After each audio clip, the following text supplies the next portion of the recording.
way down to washing their ass. There was nothing real outside of what he created. And so that's why they end Yeah, up yeah. staying even when, or they rejoin even when it becomes harmful. Mm. Welcome back in, everyone. This is Black Girls Talking TV, where we bring the group chat to life and discuss all your favorite TV shows. Today is all about the Hulu documentary on Nature Boy, as well as the 46-part series on Nature Boy on YouTube by Hood Horrors. Before we dive in, we do want to give a trigger warning because we will be covering some graphic content, including all different types of abuse, physical, verbal, sexual, emotional. And so if you are listening, we just want to encourage you to listen with care for yourself. And if it becomes too much, please leave. There will also be resources in the description for mental health help if needed. I am Victoria. I am one of your hosts, and I'm a psychologist. And I'm Kamaria. I'm an attorney and a pop culture writer. And before we get into this recap, please make sure that you like, make sure that you subscribe, make sure that you hit the notification bell. And if you're on Spotify, rate us 5 stars and be in the comments. Let us know your thoughts, but definitely be appropriate because it's a lot and there's a lot to say about all of it. And so let's try to be mindful of that as we comment. So overall thoughts, let's start there because this was so shocking for me. Like the overall thought I had was like, how does this happen? Yeah, it was a lot. I know I was surprised. I remember when Velvet came out on TikTok. Like I remember it maybe a couple years ago and she was discussing it and Nature Boy had like came down my timeline and I was like, what is this? Like, I don't know. But I just kind of like ignored it and brushed it off. And then to see when you were like, there's a documentary, I was like, Nature Boy, I feel like I've heard of him before. And as soon as Velvet came on the screen, I was like, I remember her. Kind of crazy that in the YouTube documentary it said that she went to Tuskegee. I was surprised by that. Yeah, I was like, maybe you've seen it before. Yeah, was she a little young? Well, actually, I don't know what years. I don't she? ever think I remember her at Tuskegee. I think she's younger because everybody was so young. That's another thing young. that like. Yeah. Because she was just going into college, and this is like 2020, 2019 era, right before COVID. 2017, 2018 is when some of these early folks came in. So yeah, just overall, just shocked, and just like you, like why? Of course, there's a psychology behind it all, but I was also just I was disappointed and my heart was heavy because it's a scam, one, and then also two, the fact that it was using some of these holistic Black ways of living as the entry point to some of this. It was just like, dang, not y'all got the Black folks looking bad. You know what I'm saying? I mean, like I will say this. I was like, maybe I'm ignorant, but I've never seen a Black cult. But yeah, me either. I was like, I just thought like, oh, you know, that's not in our psychology. You know what I'm saying? Like it just felt like that's not something we would be following. Now, I will say there are organizations that I have seen that behave, you know, I could see like, you know, I've seen it, but not to this level. Like this was like extreme. Those are some arguable, like arguably that was, you know, a cult because arguably or like in some level. And I don't want to, because I don't want to malign any sort of institutions of the past. But at the same time, this right here it was on another level. Like whatever you could point to like, that might have been a cult. This is on another level. This is on an absolute another level. And I was just so confused. And especially as somebody who's grown up in a very Afrocentric household, I have never, ever seen the level of ridiculousness, of hypocrisy, of immoral behavior. You know what I'm saying? And I think that's maybe, it's like what you were speaking to before is like they're taking some of these concepts that are like, yeah, people of all races are talking about the way we need to be in nature and like living more holistically. That's what the sustainability sector is even Right. about. It's like we are going to kill this Yeah. planet if we do not stop and begin to respect the Yeah, a exchange lot of that's the going things he on. was And saying so it's like weren't you like these new concepts. Like they've been around for a very long yeah. time, very very long time. Yeah. So overall, I will say the thing that stood out to me is this man. He is street. He is street, and I'm gonna say dude. He is Yeah, street most dude. definitely. He is He, street yeah, dude, and it's like straight yeah. up and through, He used the straight up and through, tactics and it's like to do what he yes. did, on top of some other things. So let's just get into who Nature Boy is. His like they Yeah. between the two documentaries, they spoke a lot about his early life and the things that he was exposed to. He was born addicted to heroin, and that was like the number one ding ding ding ding ding ding ding ding ding for me. Okay, because Mm. babies who are born addicted to substances, now it does not necessarily mean that they will have a difficult life, but they are more susceptible, like very very highly susceptible to having attention issues, behavioral issues, hyperactivity Mm. issues, impulsivity issues, right? And so when the brother was Mm. talking on the YouTube documentary about how he was diagnosed with hyperactivity back in those times, and Eligio was Mm. diagnosed with the inattention. Eligio. Eligio was diagnosed with the inattention part of it. I was like, okay, they were starting to tap into it, but back then I don't know if there was enough research on top of just being these two little black boys, right? And how that is perceived in the mental health system in general. A lot of black boys at that time were given Adderall and just said like, you bad, you need to be relaxed, you need to be calmed down. And so when you think about just that and the fact that he was born addicted to heroin in a very tumultuous environment, he never got that nurture piece, right? Nature was already against him, the fact that he was born addicted to heroin.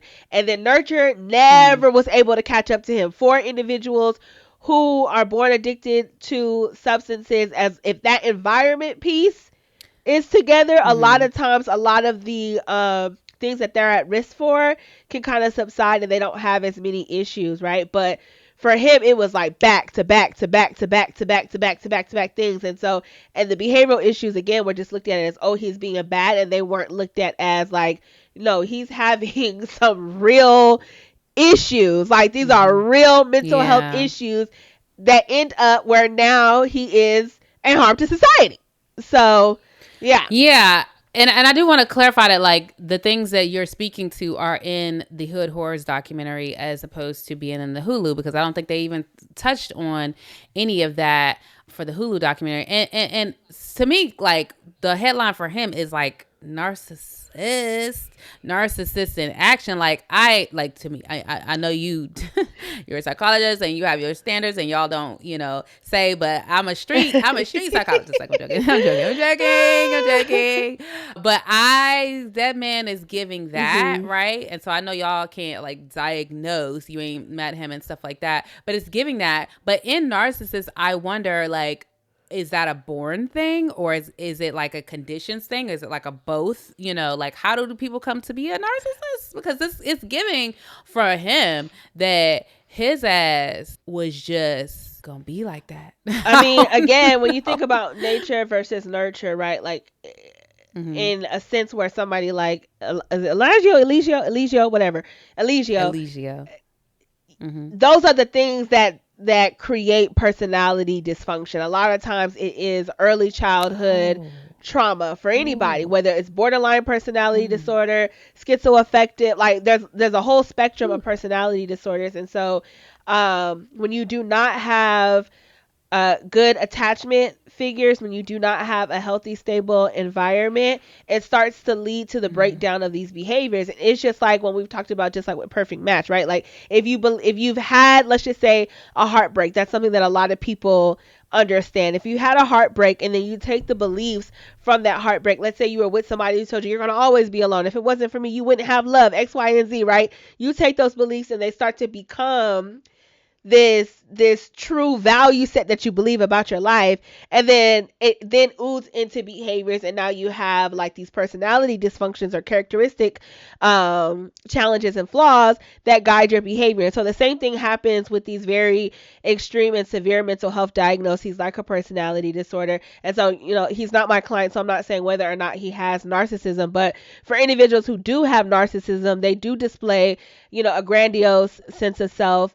They have poor self-esteem. They have this like extreme need for admiration, a lack of empathy. Their ego is very fragile, and so their identity is built on performance. It's built on go go go go go and dominance over others in order to ease this ego fragility that exists, right? And so when you think about somebody like Nature Boy and how he grew up, right, it would make sense. Like, he had no stable sense of self. He had to kind of create everything on his own. The beliefs that probably were given to him were ones that weren't in favor of him being uplifted, loved, cherished. He probably didn't get, he had to figure it out on his own. You know what I'm saying? And so it turned into these very large issues. So yeah.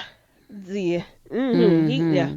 No, that was very well said, because like yeah, because sometimes you just wonder, how do people get how they get? Because right now, he is, as we were saying before we got on this recording, it's a dangerous society. You know what I'm saying? It's a dangerous society at this point. And so one of the things that people, the online discourse has been is like, did he know always, or did he turn into that? And part of me, the way it looks, is that like, it feels like he just always was a foul dude. Like, always was a foul dude. And there's something about like anybody, he can get inspired by something. Oh, this is what we need to be doing. And then he saw it as like a pulpit moment, a moment where it's like, oh, I feel passionately about this, and I can get on the stand, and I can like, the people will follow, people will like, people will whatever.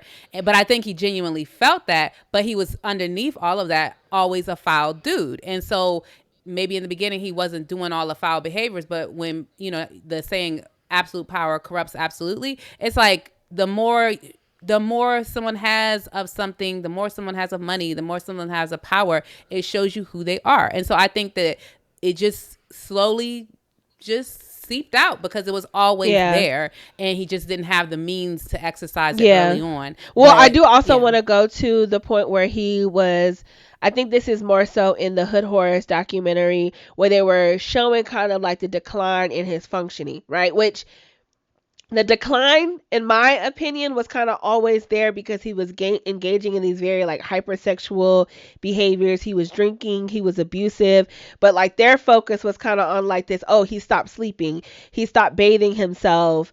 Like the delusion started coming in because he was like, he was watching all of the anti-system programming, and they started creating all the paranoid delusions. And so at that point, I don't know exactly what age he was at, but between 18 and 25, especially for like, well, typically for everybody, but like for Black men specifically, that's kind of like the time, that's like the turning point time, where it's like, if the things that were kind of presenting themselves, like these other behavioral issues, weren't necessarily checked or weren't treated, it starts to spiral into these very severe mental health challenges. And so it's not necessarily, are you just born with it and it just happens? It's like, if you don't get to certain developmental milestones, you're gonna keep declining. And then like, for narcissism, right, people who be like, the difference between like a baby narcissist and like king narcissist is the fact that somebody is feeding into your narcissism, that you are finding people who continue to low-key condition you into feeling like what you're doing is okay. And so it becomes amplified, right? Like, if your followers aren't challenging you, if he is able to isolate all of these people from outside community, he becomes the only thing that you can lean on. And so that creates a deeper level of admiration, which feeds it even more. And now power comes into play, and criticism is now like reframed as, a lot of what's the guy with the light skin, Aaron, I think his name is. Yeah, he Oh kept saying yes, like Aaron. True, criticism in and the like physical documentary. abuse started to look like just punishment, So like these behaviors were amplifying the likelihood that Elijah or anybody in this circumstance can begin to display these very severe mental health challenges. Yeah, it's interesting. I will say that I think that he was a little older. I think he was in his 30s at this time, because I know I think when he's locked up, he's around like 39, 40 or something like that, maybe even 41.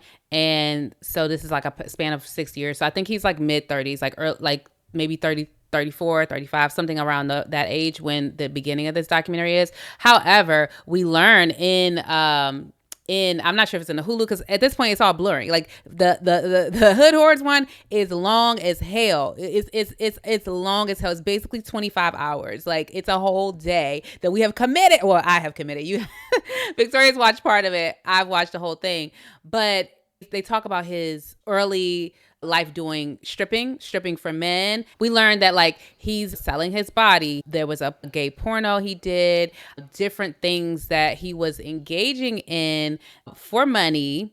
And, some of that may have been like also around that time when the onset of, like you say, these symptoms or these experiences are going to manifest themselves in that little early age range, because seemed like he was wilding. That's why I said it seemed like, like the decline was with that, but they focused on like these other things and said like, they saw him. I think like Maisha or whatever. That's when Maisha started noticing his spiral. Yeah. Is it Maisha? Misha? I'm not sure. The father I think it's of his Maisha, child. the mother. Yeah. And we'll speak about like when we get into like abuse, because he has this history of abusing his sister, punching Maisha in the face before any of this even started. And that's why I say like he was a foul dude before any of this started. And sometimes people get into this little thing of like, oh, I feel inspired. You know what I'm saying? They feel inspired and they want to march on a path. But if you ain't doing the work, like your inspiration ain't going but take you but so far. It's just going to turn your head, and then you still going to be the same person, just facing a different direction. You know what I'm saying? And so no work seemed to have been done either before he was as a child or as an adult. But the thing we did kind of start speaking of in the beginning was just this sense of using Afrocentric and return to nature, all these different Escape things of Babylon. as Escape of Babylon. It just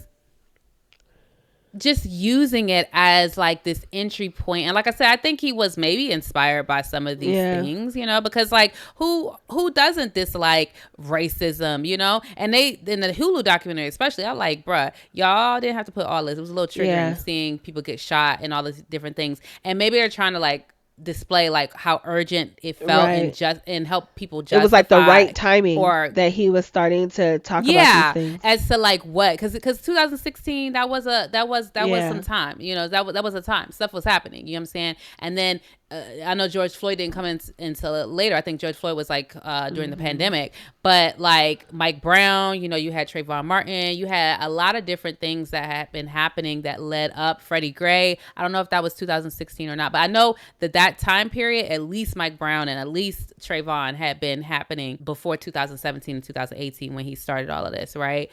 So it's like Black people resonate with those things. It's just period. Black people resonate with that. Black people resonate with, especially those who are not trying to assimilate into dominant culture. Because some Black people are. They're like, oh, I want, to be the preferences of this society. I want to, be in that. Some Black people want to be authentic and be themselves and have their cultural expression respected as well. And so for those Black people, this sort of message resonates very, very deeply. Like, anti-status quo, anti-capitalism, disrespecting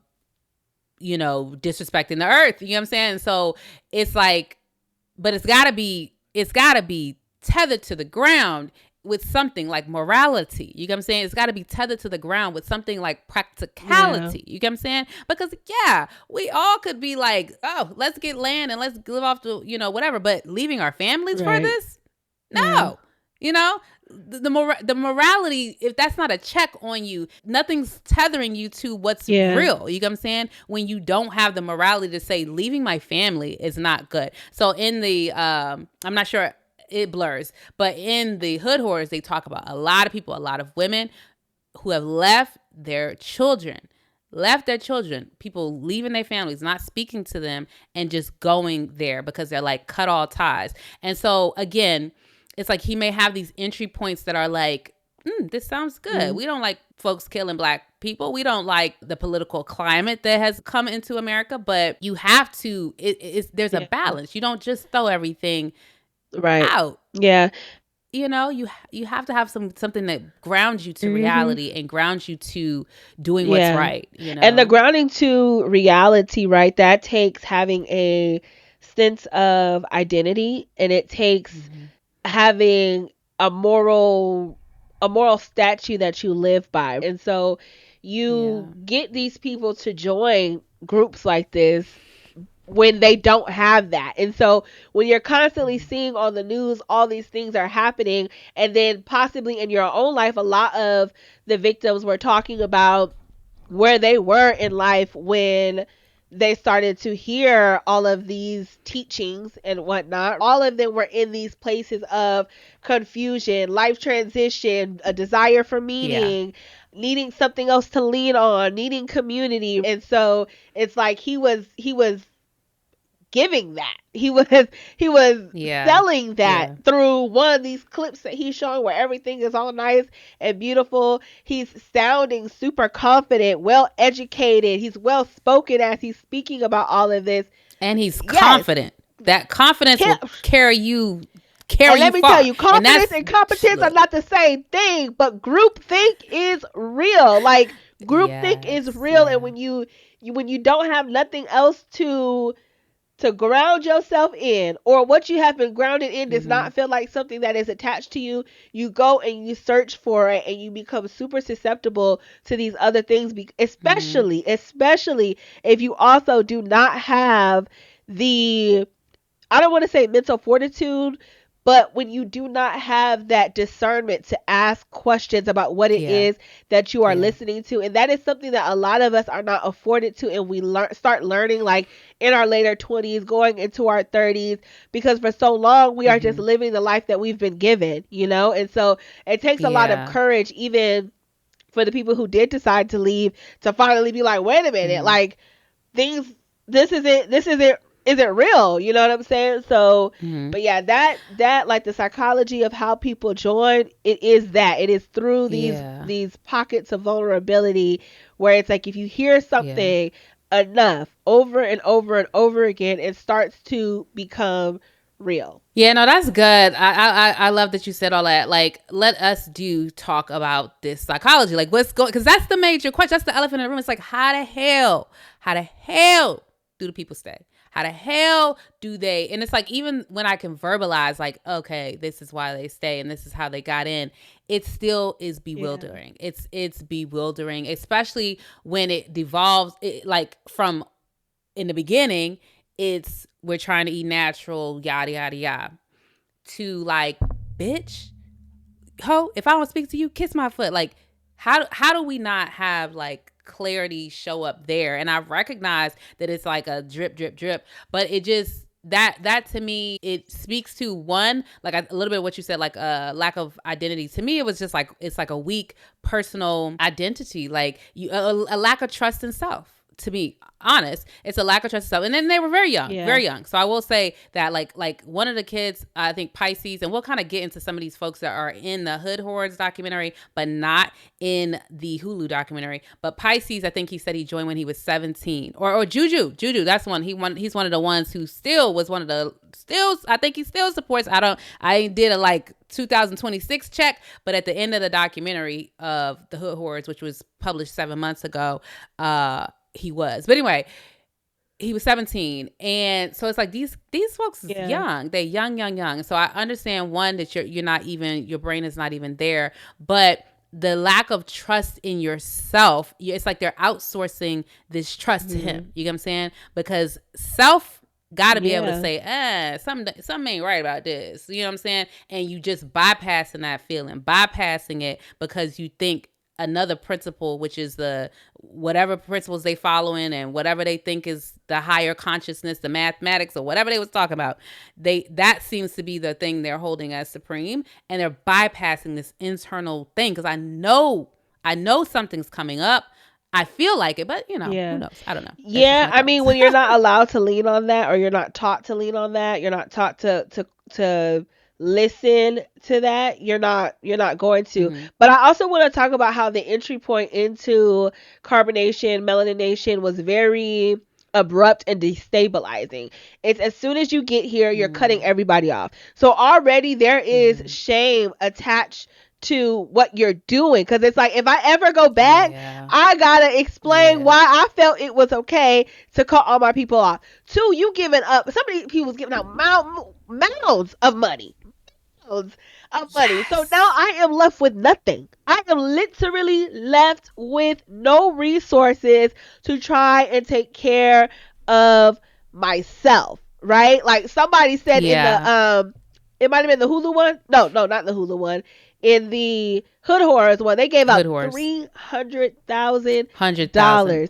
and all I could think to myself when he said that number, he said 300,000 plus, was a young black Mm-hmm. man with that much money in your Yeah. hands, and you gave it to this man. Like, that's a lot. That's a lot to have to account for and Yeah. explain for. You know what I'm saying? Mm-hmm. So Yeah. that Yeah. initial destabilizing feature is already something that's going to get you hooked, because when the brain does not understand what is going on, it has to make sense of it. And so now you are trying to Mm-hmm. make sense of these decisions that you have made instantly. And then I got to sit for hours and listen to this man drill into me everything he believes to be true. So I have Yeah. destabilized myself. Now I am Mm-hmm. weak and vulnerable and more susceptible. I was already susceptible when I got Mm-hmm. here. And getting Right. And so now brainwashed. I am brainwashed, right? And so now I'm really Mm-hmm. stuck. I have he created a closed reality system. There was nothing else that Yeah. was real out on the all the way down to washing their ass. There was nothing real outside of what he created. And so that's why they end Yeah. up Yeah. staying even when, or they rejoin even when it becomes harmful, Mm-hmm. because it's like, I have to go through all of this stuff that I just gave Mm-hmm. myself. Like, I felt lost when I got here. Now I'm re-lost. Like, now there's another identity I gotta go chase. Like, I didn't have an identity when I Yeah. got here. I was given one. Now I gotta go figure Mm-hmm. it out. Right? Like, even the whole renaming thing. Like, that's a part of giving you Mm-hmm. a whole Mm-hmm. nother identity. And then, Identity. like, the community and the instant love that they felt. So Mm-hmm. it's a Yeah. lot up in Yeah. there, and it makes perfect sense. Like, it don't make no sense, but it also makes perfect sense. Yeah. Yeah. Yeah. Yeah. Yeah. Little asterisk. I'm like, No sense, but perfect sense. Yeah. Cause one of the things that I'll kind of go through, because I know you're not where I am. Well, I'm finished it, but I know you didn't get to the part of how many times people left and things like that. And I don't even get, I lost track. Okay. I lost track. But in the Hulu documentary, Velvet, you see her leaving, and I was just like, I love that. I love that. He got people drunk, heading out. That was the last time she left. She left several times before that. Several times. Like, in her testimony at the trial, she says she thinks she left about 3 or 4 times, but tried to leave maybe 10 to 15 times, which is accurate. Like, sometimes, like, she would leave and then, like, come back a couple hours later. But one time she actually left, got a plane, went back to America with her family, was there, I think, for a couple months. I was like, I thought that's how she got out. I was like, oh, the Hulu story didn't say this how she got yeah, out, so they must have been raw, or they didn't lead us out. But lo and behold, girl went back. She went back, like, after being out months, and sounding so clear, on live, saying like, he's this, he's that. Janae that as must have well. been when I saw her Janae come as up, well. when she was on live talking about it. Maybe, but Janae as well, who ended up being the thing that crumbled this whole cult but Janae as well left several times. You get what I'm saying? And also during those time periods left and was like arguing with them on live, talking about some, y'all are sheep. Y'all are sheep. Y'all don't understand. How is he Malia? Malia is one of the other women who come in. She's featured in heavily in the Hood Horrors documentary, but she's not in the Hulu. But she's one of his wives. And Janae was also one of his wives. But she speaks to them in this live. They're arguing back and forth, right? The women of Carbonation and Janae, they going back and forth. Janae sounds so clear. She's calling them out. She's like, how is him busting you in your face? Like, how is that love? And then she goes back. You know what I'm saying? Leaves, goes back. You know what I'm saying? The level of, the amount of times folks left. Malia's not in the Hulu documentary, but she's a pivotal piece, one of the last wives to remain at the end. She starts getting frail and weak while she's there. She starts getting frail and weak. Come to find out, her family, they said she has or had an STD that was untreated, or whoever was purporting to be her family said that. And she denied it. She said she didn't have it, but she had to be in the hospital for 2 months because NatureBoy ended up sending her back because she was so sick. She was just like losing so much weight. She was looking sickly. She wasn't able to, like, her body was breaking down. She kept blaming herself for that. She kept saying, like, I am thinking negative thoughts, and I have to think in a higher consciousness. I have to think in da-da-da-da. And it was like, and he was reinforcing that. He was like, you thinking negative. That's why you tripping. That's why you this. That's why you that. And she was believing that, but he ended up kicking her out. Her family took her to the hospital.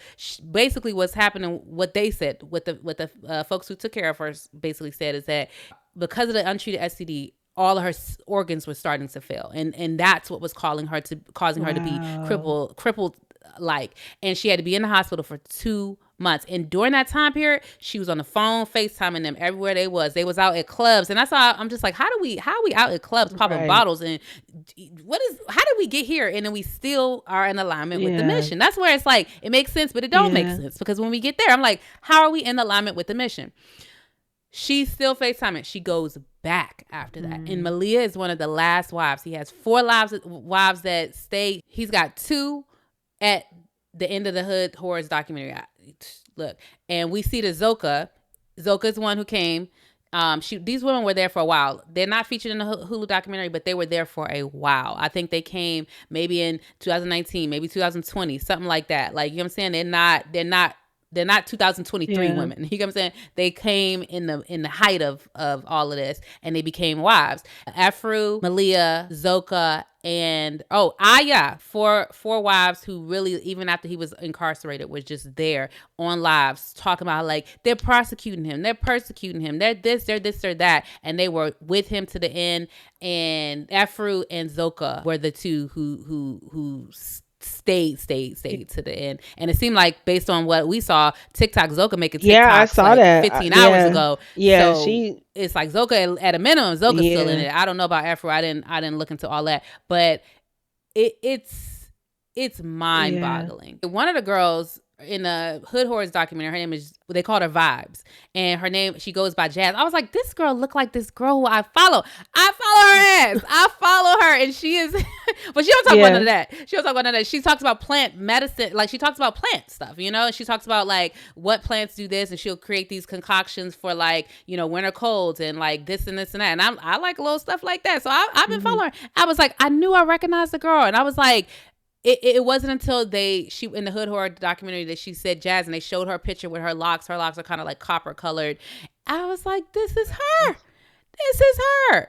And so it's interesting. You talked about a lot of people, like, having donated or not knowing who they were. Yeah, the people who donated, I'm like, y'all are part of the cult too, right? Like, y'all know if you donated to this, you are also a part of the cult. Like, you might not have known. You might not have been a full participant, but you participated, honey. I never heard of them. I had never heard of them. Like, and that's the thing. It's like, I like natural stuff, but I never heard of them. Like I said, like, if it was not for, I believe, Velvet, like, her lives being clipped up talking about this, like, and I think I just, like, brushed it off. It was like, what is this? Like, And I just brushed it off. I was like, Mm-hmm. oh, okay, like they out in the woods camping. I don't know what's happening.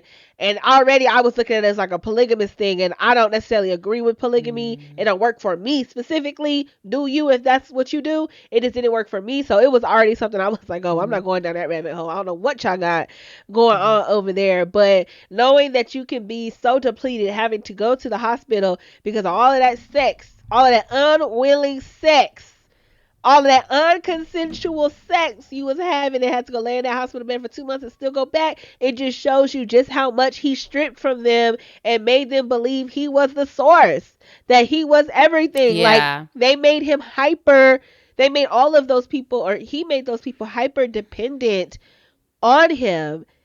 Like, and Mm-hmm. it's mind boggling. Like it got nothing to do with being stupid. Smart people get played every single Mm-hmm. day. You know, like this is Mm-hmm. true Yeah, there's something about manipulation. naivete as Yes, well, but it's though, it's true manipulation at and like the manipulation. highest Mm-hmm. level because he did everything right. He did everything systematically. Like I think his early exposure to just the street and hood life mixed with the spirituality, it's like he blended the two and was like, let's go, you know? Mm. Yeah, because I guess he was the one of his adoptive parents were like Preacher. a preacher or like Yeah. yeah, and one of the things in the documentary that is very interesting and also speaks to like how he got these people to stay is like he always was like the trolls like everybody they don't it's like he created this enemy like whether it was the Babylon people the whether it was the people arresting them for not having their passports, it's like always them versus Yeah. us, and it's sort of creating this community just by virtue of Right. that.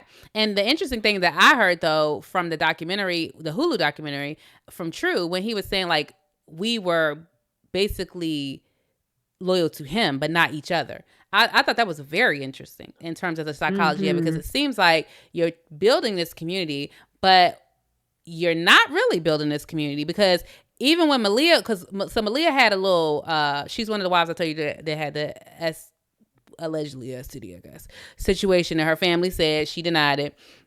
But when she came back, there are time periods where you could see her on camera being very like conflicted, sad, or whatever, right? But not like a ton. The main thing, she was a loyal soldier. Like that's the main thing you gonna say about that girl. Yeah. She just kept coming in. She kept coming in. So I don't want to act like those moments of coming back to her senses were the norm. It was few and far between. However, I remember one time she just had like almost like a mental breakdown. She walked out and she was just like, out. She's like, why is this and why is that and why every time you out here like calling me and talking about like you basically why are you always on camera berating me but off of camera you not, like that's basically what she was saying to him. And she's just started losing. She had a moment and she went outside and not even losing it, quite honestly, Right. She was coming coming. probably to her Right. sanity because you know what I'm saying, but she was outside yelling and like like she was having a moment. So it was a breakdown, but it's her common sense trying to Yeah. come out, her self-preservation or something ain't right trying to come Mhm. out that's Her causing consciousness, this child. skizzy, whatever. And so she had that and she walked down the street. The girls was following her and they was like, you being disrespectful to whatever they was calling him at the time, because he changed his name from Nature Boy to a bunch of, you being disrespectful. Some of them hitting her, some of them this. So I want to talk a little bit about, just a tad bit, about if we can talk about the abuse just a bit. Because some of the abuse was the girls, also the guys. True talk about standing there watching Yeah. them her get her butt whipped. You part of that. You know what I'm saying? You part of They that when also you standing there started watching. beating the other women. Yeah. Yeah. Yes. And so like I saw that Malia leave and trying to leave, and they were like, you being disrespectful, you being, they hitting her and da da da. The things of him saying like slap her, Sheba slapping. And so the abuse, verbal, physical, sexual. There's other girls that were talking about different things that they experienced, bleeding Mhm. and their backside, like Yeah. abuse. let's talk about some of that a little bit, and just in this victim also being the offender, but also you're a victim. I don't want to take their victimhood away from them at all. And I do understand that there's psychological aspects going on. But that, to me, is just a further, like, that was sad to see these things happen. Yeah, it's like I have said several times in these, especially with these documentaries, um, that the physical abuse, by the time it gets there, for a lot of people, they will feel like that physical abuse is, it's like nothing compared to that emotional and that verbal abuse, because those are the true warning signs, is that verbal and emotional abuse, because that verbal and emotional abuse is what is changing your brain chemistry that makes that physical abuse feel like it's okay. Like what they were saying, they felt like the physical abuse, it had to happen. A woman was needed to return to her feminine. She needed to be disciplined because she was trying to be too masculine. It wasn't abuse, it was disciplinary, it was punishment. Like, and it happened in so many different ways. The humiliation was abuse, right? But they didn't see any of it as that. But again, when you're stripped of everything, and then like this is your only sense of identity and community in a moment, it starts to feel real. It's like a child don't know that them getting hit or experiencing sexual abuse is inappropriate. It might not feel good. It might make them be like, why is this happening? Like, it hurts. Like, what's going on? But they don't know because they've just been reared into it. And then they start to perpetuate those same behaviors. And that's exactly what happened in this. It's like he was doing it first, and then he created a system where now everybody is abusing everybody. Everybody now knows you need to be compliant because you don't know if a slap is coming from the right or the left. You know what I'm saying? But it was, it's absolutely disgusting. It was so disturbing. Like, I was watching in pieces because I was just like, what the hell? What the hell? Yeah. What the hell? Slap I agree. Her. Don't you motherfucking feed me no strawberry lesson. Like, what? Yeah. A lot was going on. And the sexual abuse is what ended up taking him down with Janae and that situation. But I do want to speak to, like, of course, no, not many people are going to admit, like, the STDs that were apparently running through. But yeah, because one man said he came there to heal his herpes, and so it's like you come in. yeah. And also Velvet, when she's been on, Velvet and Janae have both said when they were out of the cult at various times, they've admitted to their own STDs and having received them from the time they were there. You get what I'm saying? And so STDs were definitely floating through that camp. Janae would talk about Malia thinking that some of those things were that she was healing, and that was like the term she uses, oozing or something like that. And she was just like, no, you're not healing. That's like the symptom of your STD. And so all of this, it just was, it was a lot. It was a lot. And I could see how you're saying, like, that verbal and that emotional leads to that physical and that sexual. Not only that, but again, he was teaching them, certain things. He kept saying, like, a woman, they want it. A woman wants to be raped. A woman wants to be abused. A woman wants to be dominated. Like, that is our role as men. Ridiculous things. And I think that actually leads us well into let's talk about some of the misogyny and red pill. I do want to say before we get into this, because of, like, some of the sexual abuse that was going on, like, the way, and I'm not sure if it was highlighted in the Hulu documentary as much as it was in the Hood Horrors documentary, but he would have these wives and he would pick, and then he would send them back to different people. But sometimes the women would come in for different men, and then he would take them. Like Zoka, from my understanding from the documentary, she came in for Solar. You get what I'm saying? She was one of those watching on the fringe, and Solar and her would DM in and they were messaging. And then she came in, and from what I even heard on the thing, he was like, dang, Zoka bad. Like, look at her, look at Zoka. And, like, Zoka became a wife of his because he was attracted to her. Same thing with Velvet. Velvet came in for Omac, and for Omac, yes, and then and in the documentary, and Sheba. I mean, Sheba had a couple different husbands, but Sheba was a virgin, and he said she is a virgin for him, and so he took her virginity.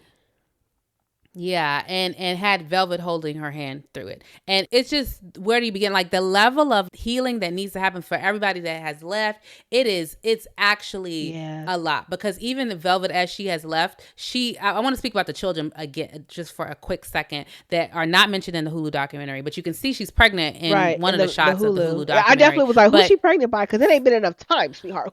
What is happening?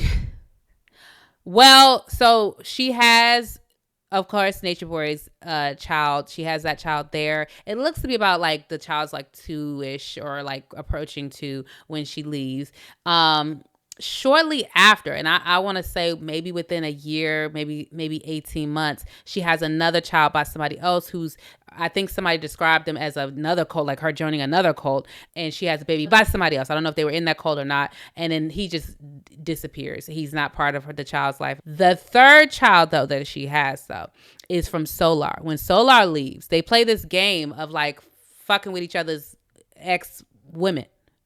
Like, because there's other polygamy guys in the Hood Horrors documentary that Nature Boy's friends with, and some of them start, having each other's women. Like Janae was with some other guy, and then Janae comes back. You know what I'm saying? It's a lot of different women being pulled, different things, and I don't know what that's about, but something psychological there. I know but exactly. Velvet, well, let me not say I know, but I feel like I know. Yeah, she dealt with Olmec when she first got back out of the cult, but then she broke up with him, and then she dealt with the other dude. But she has a third child by Solar, and Janae, the one who leaves the cult, like she came there, she wanted to be with Solar, and he kept pulling her for himself. And when Zoka came, there was like this whole big old thing, a triangle between the three of them. I digress. But she ends up, when they get out, Solar then goes and has a baby with her. Like in linear time, Janae has Solar's baby first. A couple months later, Velvet does. And so it's a lot. It's a lot. There's I also want to speak to Sheba and True's baby, and then Zoka and Solar have a baby that dies. And it's suspicious. It's very suspicious. Because the reports are that, like, when the baby was born, or not when the baby was born, but when they found out about it, Nature Boy was like, that's a demon baby, because that's Solar's baby. That's a demon baby. And there's something about that. And the baby doesn't live. And there's suspicion. And even in the Hood Horrors documentary, Solar says, that man owes me a daughter. You know what I'm saying? It was a girl that passed. And so I don't know what happened with all of that, but it's given suspicious. Yeah. It's given suspicious, but I don't know. But that's something that they don't speak about in the Hulu documentary. But that's something that they speak about in the Hood Horrors situation. He was really good at making everybody compete for his attention, because he at this point, he is the source, right? He is the second coming of Jesus. And so everybody is looking at him as like, I need to be around him at all times. So whatever it takes. I think one guy in the Hulu documentary was saying that some of the men was swallowing his semen. Well, no, he said that they would, that they when they asked the question around. But however, one of the other members, or not members, but I don't know if he was like just adjacent, his name is Shaka. He says that he's seen an OnlyFans video. I didn't see like the OnlyFans video, but I saw a woman, a trans woman, be brought into as one of Nature Boy's wives, and that person only was there for a day. You know what I'm saying? I think Velvet mentioned that on the Hulu, and she said she was like, like, I'm not for this at all. Like, it was. I think Hulu was a very quick. She had been gone. Quick. Yeah, she been gone. She been gone for that. Like she had been gone. I think, if I remember correctly, she had been gone. Velvet had been gone. But the thing I mentioned that to say is that what Shaka said, that he saw. Somebody sent him an OnlyFans video, and he said he saw Musa. I think he said he saw Solar. He saw 4 guys in there. I don't remember all the names of the guys, but he said he saw them and he saw their faces, and they were all in this little orgy thing with the trans woman and Nature Boy. And so it just kind of seems like there was things. Yeah. Just Well, I was saying what I was got saying to say went. that with the competition piece and like this idea around children, right? Oh Like yeah. I what it is, because like even with Velvet, right? It's almost like the fact that she was, with Solar and then trying to get back with Nature Boy and all of these things. It's Olmec. almost like you want to Yeah. be top queen. Like he made everybody want that position to be the top Mm-hmm. queen. And so now wherever they can feel that is where they're gonna go, Yeah. and so he created the Yeah. There definitely was. competition didn't just disappear because they left the cult, right? And then it's like when you have Yeah. children with these men, now you have almost like a constant representation of the trauma, and you also have Yeah. to parent Cause yeah. potentially a child through trauma bonding. So it's like you can never, it's like Yeah. you never psychologically leave it unless you really disengage and then work on it. And so I think that's Yeah. why they probably kept, that was a part of why they kept going back, but also why they okay with flip flopping, and they want that queen spot. They want to be, what did he call it, lead? I don't remember, but Yeah. Yeah, I think for Velvet, that's a particular part of her psychology. Even though I'm not gonna bash her for it, because a lot of people were like, it surprised me how much, like, when you see their lives on the Hood Horror Story, you can see the comments. How many people were just like, Velvet this, and oh my God, we dealing with her again when she's trying to leave. Like, there was so many mixed comments that it was like ridiculous. It's like, yeah, like, she's trying to leave. This is abuse. Why are we even, people like, oh, here she go again. Like, people having these, oh, she just want to be the top. She want da da da da.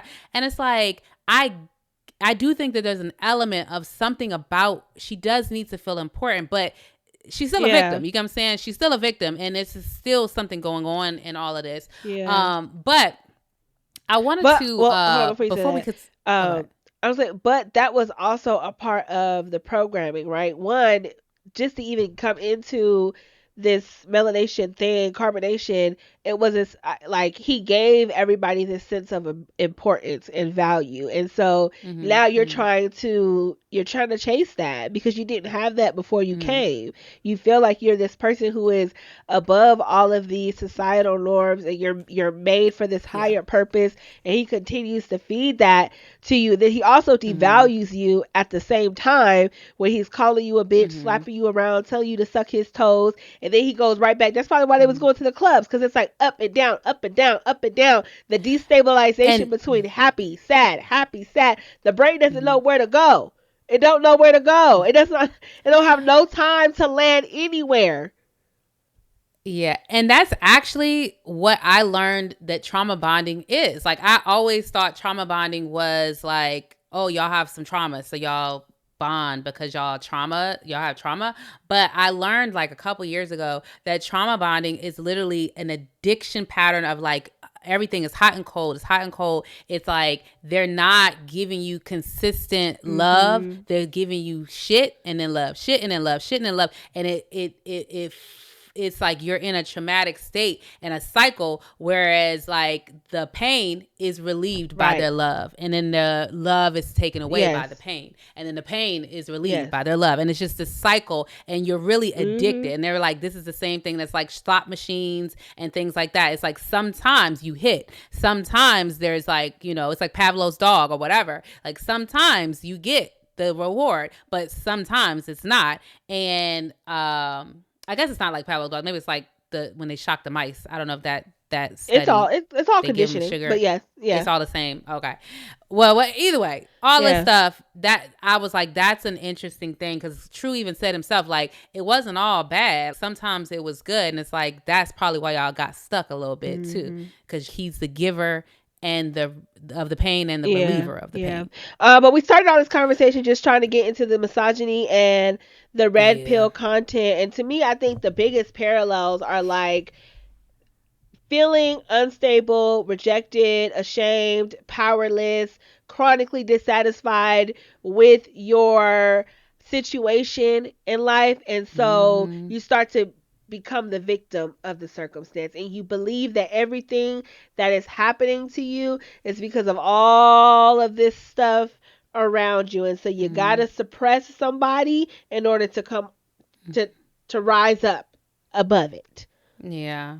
Yeah. Yeah, I agree. And I was like, too many men sound like this sometimes. Yeah. Not maybe to this extreme, but too many sound like this. And that's why, like, personally, I ain't never gonna be a submissive ass nobody. Cause like all that, oh, submissive. No, no, no, no. It was Yeah. triggering. Cause I'm like, this the fuck why this is why I don't deal with that in my personal life. Because of Yeah. this shit. Like, I know that it's just like weak men wanting their ego stroked. You know what I'm saying? Because for real, you don't need no other man to be submissive to you. Why? You just deal with him on the human Right. level. So deal with me on a fucking human Yeah. level. You know what I'm saying? I will yield sometimes and then you will yield sometimes. They're stuck in the power of it. And it's an ego thing for them rather than being in your actual authentic essence with a person and vibing. Yeah. You know Well, what I it's mean? also Like too just interacting with them and yeah. partnering with them and respecting their Yeah. viewpoint. Because that's the thing. It's like they want to be the law. They want to feel like these men in carbonation. They wanted to feel like they were, you know, top dog, especially Nature Dog, but even the other guys wanted to do it too.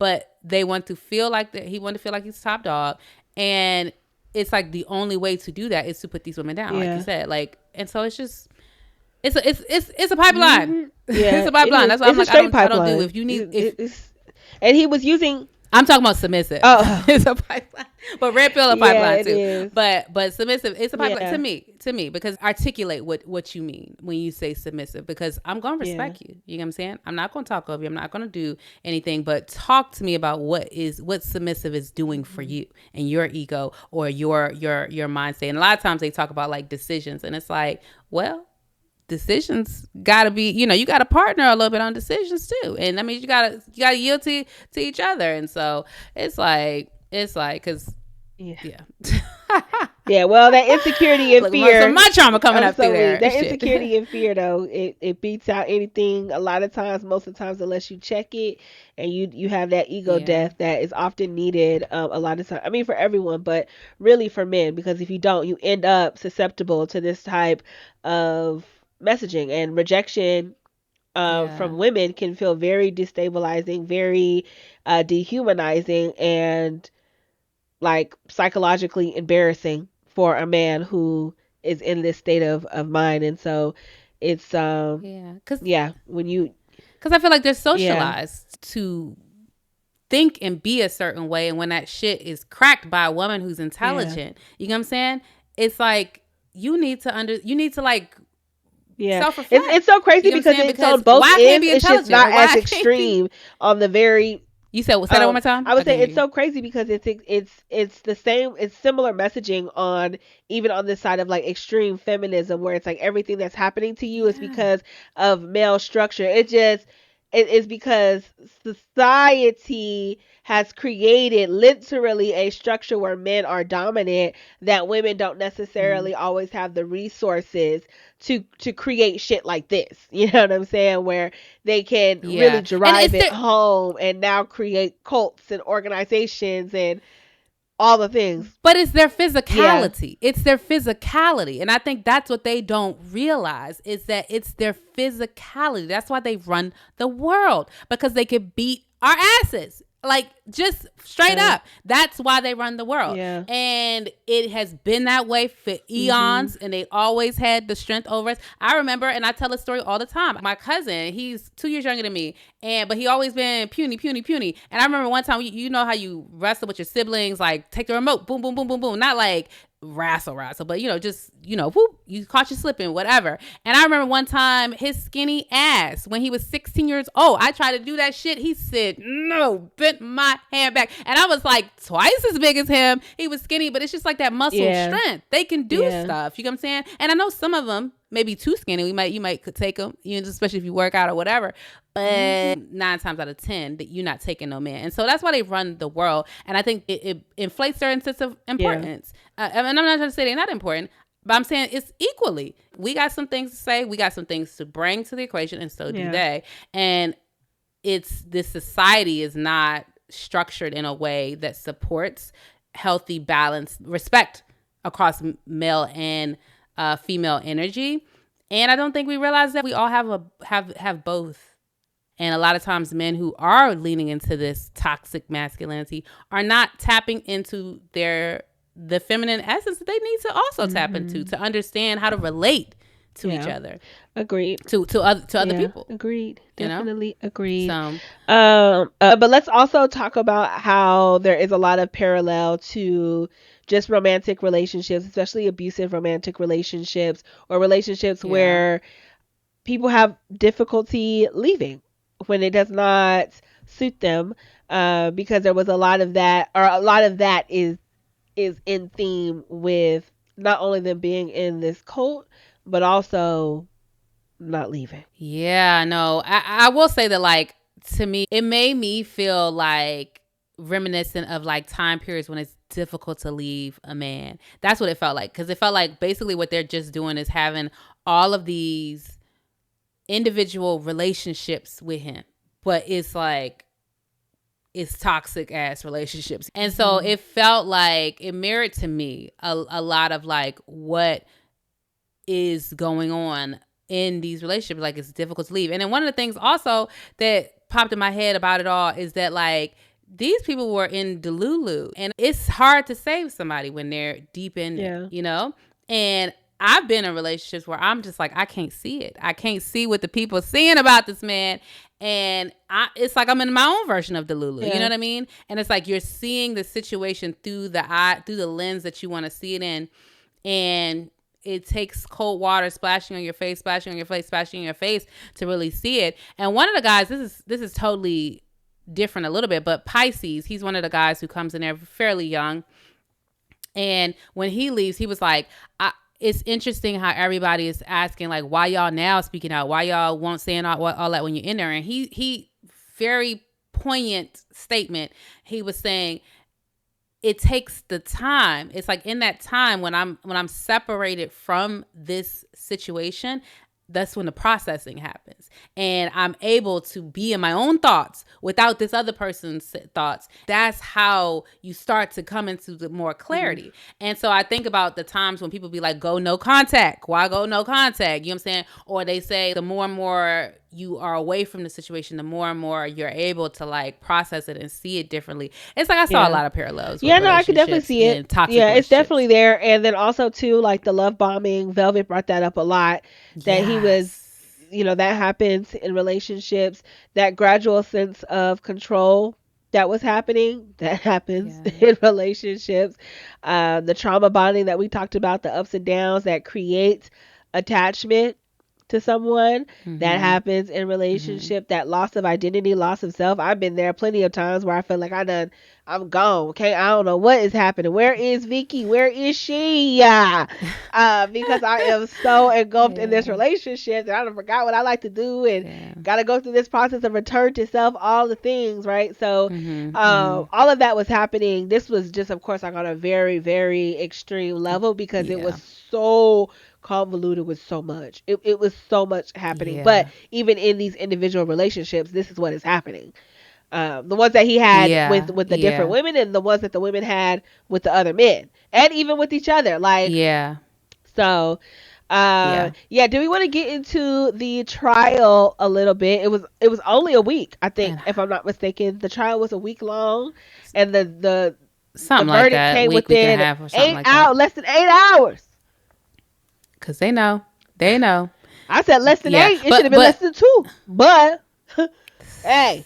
Well, they did have. I remember they were talking about the OJ verdict on some movie, and they were like, it takes 4 hours just to fill out the paperwork, or 2 hours just to fill out the paperwork, or something like that. And they have 5 counts to consider. But yeah, like also, but we talk about the trial, but like let's talk about the lead up to the trial, because it was Janae.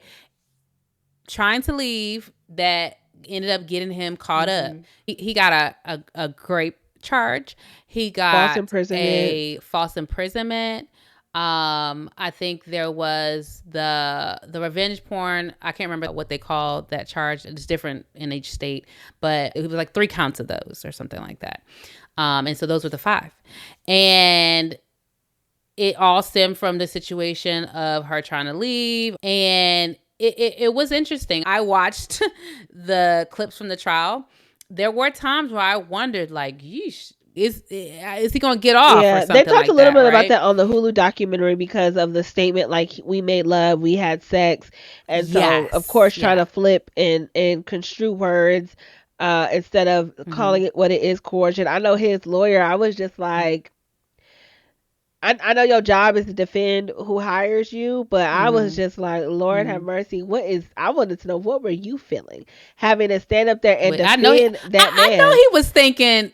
I know he was thinking like this man did it, but you know, and then the fact like, that you preaching and trying to preach against all of this, where no disease that doesn't exist, but then you don't want to be in a courtroom because of COVID. Which one is with it, the COVID. brother? Like, which one right? is it? But I know that's what's like the hypocrisy Yes. of him throughout the whole time. Yes, he didn't It's see in like that courtroom he would flip anyways. around. He the way he was even standing and looking and smirking and smiling in the other room, it's like, don't even have to let these women and men come up here and talk about their experience, and he over there showing absolutely no remorse. That within itself is traumatic. Yeah, no, I 1,000% agree. But yeah, no, it was an interesting thing to watch. I think that I spoke about this on another podcast, that like there are times, one, she's got trauma going on. She's brainwashed. So the terminology, she might be like, I'm getting a download from the Most High. Like, who knows what terminology she's going to use when she's in that like mental space, right? But secondly, also, there is really a real thing about not trying to like, there's a psychology that all of us as Black women have about like not trying to mess with Black men. You get what I'm saying? Or even just the trauma of being able to call something rape. Like, I was sharing with them on the podcast I did. I joined Mari Forth's podcast with Sarah, and it's called Crime Scene, so you can go check that out. But I basically was sharing a situation that happened to me that was a sexual assault, and it was a textbook definition of rape. But I have not ever, even to this day, I've always called it a rapey situation. Like, I couldn't use the words rape. You know what I'm saying? Because it wasn't a violent situation. And I think that that's the miseducation that goes on. And with him, like, even when he was explaining, he was like, she said no, but then it wasn't like violent. And it's like, but she said no.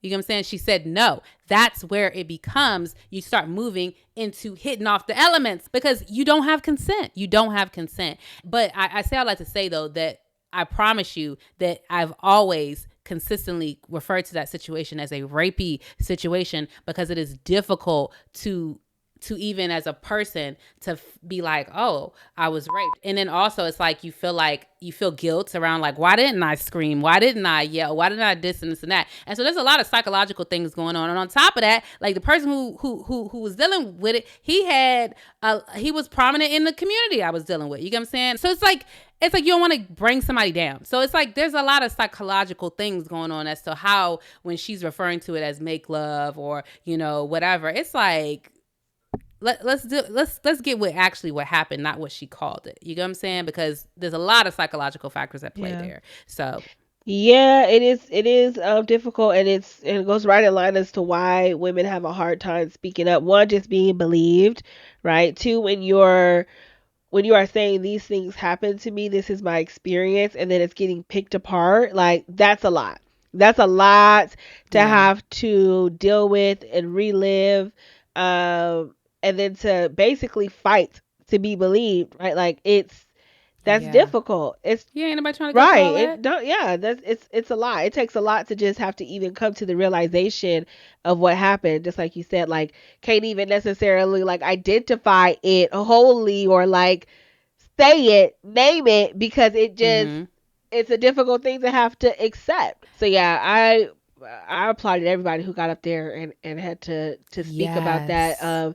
For that, on top of just the amount of trauma that those people went through for so many years, like on a whole nother level, just crazy. And this is not like they go back home every day and are just like living with it in silence. This is they Yeah. are there with absolute no Mhm. contact to anybody else. Like this has now become their world Mhm. and their life. Mhm. And so yeah, it was a difficult thing to watch. I know there's a lot that I did not see because I didn't watch the full YouTube documentary. So what are some of the other shocking things that you mentioned? I know earlier you said there was a lot of compliance that wasn't necessarily highlighted in the documentary and then in the Hulu documentary, and then also a lot of other shocking Oh events. So yeah. what were some of those things? Well, so one of the things is basically after he was locked up, everybody didn't immediately leave, but then folks did start leaving. The men mainly started leaving, and the women that I spoke about, like they were the end. They were the end piece. They stayed, right, but the men were leaving. Musa, he's somebody that I don't think is highlighted in the Hulu documentary, but he was the longest member there of the men. He came in with the guy who gave the $300,000 right when Nature Boy said, "Hey, I'm trying to like start up, whatever." And three guys came, and Musa was one of the three guys before anybody else came. And so Musa was one of the men who held on pretty long afterwards. They were still talking about like he gonna get out, da da da. But then he left. And Aaron, true, was the last guy who still remained in that house. Now there are a couple guys who testified at the trial, Jax and Juju. They're newer guys. They seem to have been at the end of the documentary still in it. But one of the things that was super shocking after he got locked up and all the antics and stuff like that, he did get stabbed in prison. Nature Boy got stabbed in Oh yeah, prison. because I don't know if you I saw didn't that. see You saw that, but that? I'm not surprised, baby. People don't play that shit. Collapsed lungs. Some People don't play that shit. got stabbed. The girls was on live, like the wives on live, like y'all see that, he does just. They testified. They were trying to, they were definitely hostile witnesses. Like they were trying to, one was trying to read from her paper at first, and the other one was trying to, not answer the questions not accurately, but like all these, different things. And then they all said that the slaps and stuff like that, they were like, oh, those were skits. They weren't real. And like True, who's somebody who's not with the shits anymore, was like, come on now, y'all. Come on. Like one of the scenes was like the girl, she was like, we saw the Chris Rock slap. And so we were like, Aya was one of the wives. She was like, we saw the Chris Rock slap and we thought it was funny. And we were like, sometimes our people learn from, toxic stuff or whatever they say, something like that, instead of, but we're trying to educate them. And so we thought that was a good way to do the slaps. And then the prosecutor was like, but this video came out in X date and the Chris Rock slap didn't happen to like the next year. So like what are we Ridiculous. talking about? And so it was little stuff like that. Solar was out there pushing weed and well, allegedly he got arrested. They got him and his and Musa and somebody's girlfriend got arrested trying to take stuff to London. He was making money. He was making videos talking about, I'm making money to travel, da da da da. And it was kind of like, are you really though? I thought that was a little sus. Then he got arrested. They got arrested. So there was some of that going on. So it's just a lot of Yeah. stuff that has come out of all of it.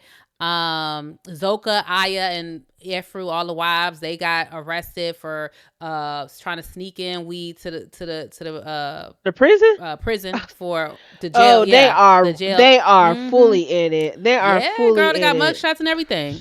They in it. But they out. It was like little small like Ridiculous. They charges. need to get locked up But for the sake of but distance yeah. away from the programming. Yeah, no. But yeah, those are kind of like the major things. I can't tell from any of the documentaries, like, are Sheba and True still together? I mean, Yeah, someone listening may know. Aaron So and if you do know who's still apart, put it in the yeah, comments. because they do seem like they can reconnected. They have a son. The son's name is Ja, and there was also a lot of talk about in the documentary about him, Ja. being like that environment not being the best for Mhm. him, you know what I mean, as a child, and just some of like maybe verbal abuse and just little different things. And it's interesting. Like True is interesting to me because he seemed very intelligent, and he also has a sense of humor. At the end of the documentary, he's making jokes about a lot of different things about the weight loss and all these different things and the hypocrisy of Nature Boy's words, and it's so clear. And so it's I get Yeah. confused again They as were to like all very how did you get clear. in They were here? all clear. Yeah, when they step out, it's like they're very Yeah. clear, but then some of them step back. But True seems to be not trying to step back in, but it's also just very interesting because even some of the ways that he talked about like watching the discipline in the Hulu documentary, I was like, how did you as a I just it's look, It is a you lot. It know, is I don't know. mind-boggling. And I think overall like some the men and the women, it's like different psychology, and you can speak to it more than I can, but I was so shocked at some of like the men. Like I said, Aaron, he seemed intelligent when he's like, "Oh, sit down. Don't stand up around me." You know what I'm saying? That's some of the clips that are in the Hulu documentary. He's like, "Oh, y'all sit down." And then, stand up, sit down, bark, this. And it's like, how are these men doing this? And then also justifying it within themselves. He was putting people in corners. He was putting people in closets for punishments. And Musa talked about like how he was saying like in his mind, he was like, I must just be in my lower self and I deserve this punishment. But it's like, how did Indoctrinated that them. manhood y'all talk about not break through? Yeah, You get what he I'm saying? indoctrinated them, and that goes back to the Yeah, very no, beginning I got thing. you. It's like when you do not Yeah, have, girl. It's my indoctrination of like the society I'm in that I just cannot fathom. yeah, It's like I keep going back to, even though you explain it, I'm like, I keep going back to yeah, my programming of I don't yeah. understand. I mean, thank goodness, right, that you grew up in an environment where this was something that Yeah, you no, know that's wouldn't be facts. susceptible to, or you haven't ended up in a circumstance where you had to make Yeah. decisions out of desperation or just like an And intense that's, need. yeah, That's such a we yeah. forget sometimes how It's a privileged privilege. that we are to be in our right mind and to not be in a position where our circumstance can make us make decisions that can just be so life altering and life changing. I'd be Yeah. like, every single time I am in a situation where I'm talking to somebody or I see somebody in like just a state that I just could not imagine, I literally just stop and say like, thank you God for giving me a right Mm-hmm. and sound mind, because that is such Yeah. a gift. It is such a gift, and you have to protect it. And it takes a lot of work to protect it. And I think it takes even more work to protect it now than ever, because there is messaging everywhere. Like our Yeah. access to Yeah. media is insane.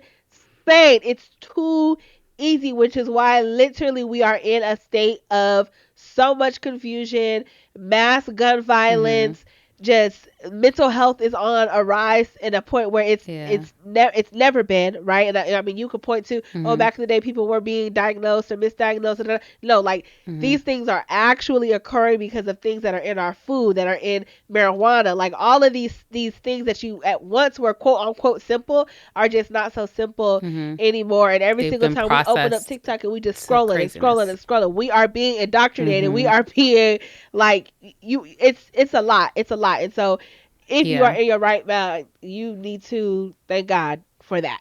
Like straight up. Yeah. Straight up. But I don't think we have Yeah. anything I else agree. on this Hulu series or the YouTube Hood Horror series. Let us know your thoughts in the comments. If you are listening on Spotify, make sure you give it a 5-star review. And yeah, just Mm-hmm. let us overall just join into the conversation. We have a lot of other things going on our channel. Love Island is coming up. Big Brother is coming up. We just finished up Survivor. Perfect Match is wrapping up. We also did Imperfect Women, if you like that show on Apple TV. So we have lots of things. And we will catch you for the next documentary. Bye. All right. Bye.